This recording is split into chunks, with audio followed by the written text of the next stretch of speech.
یا یہ جگہ جو ہے من پسند لوگوں کو کوڑیوں کے باؤ دے دی گئی اور نہ ہی ٹینڈر ہوا، نہ کوئی بولی لگی، اور اس کی جو سیکیورٹی کی رقم خزانے میں جمع کروانی تھی وہ بھی کچھ ملوث افراد یا جو سربراہ ہیں سابق ڈپارٹمنٹ کے ان کے جیبوں میں چلی گئی۔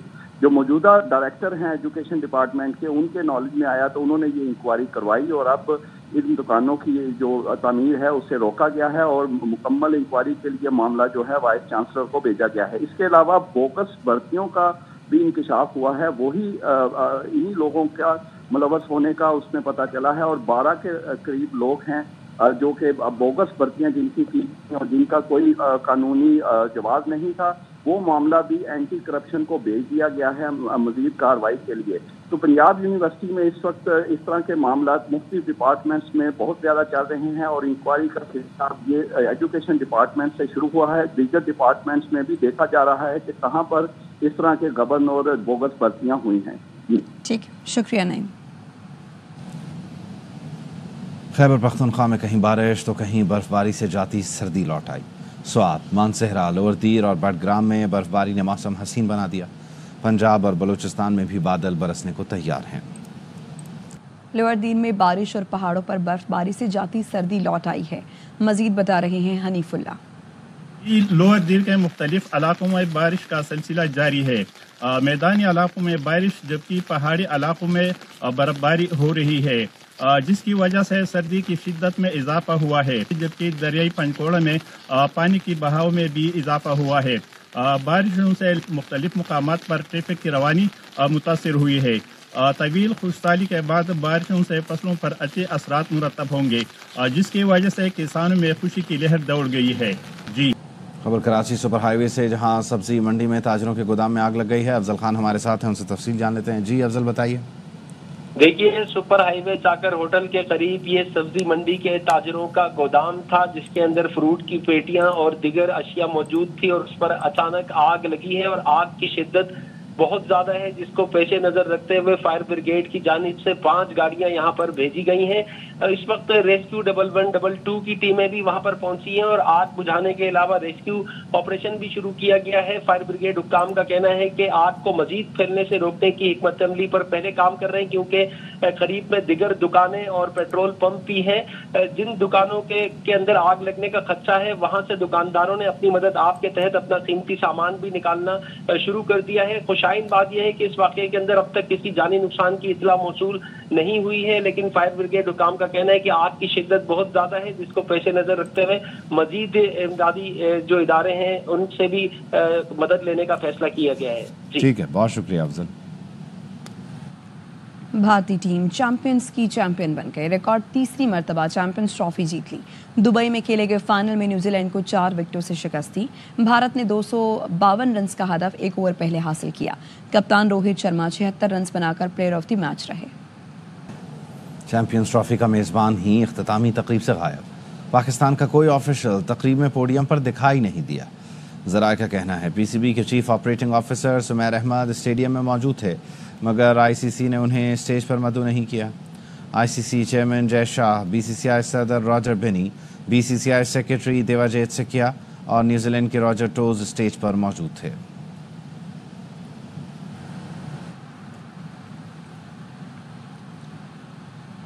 نیوز بلیٹن سے فی الوقت اتنا ہے۔ دیکھتے رہیے AR بائی نیوز۔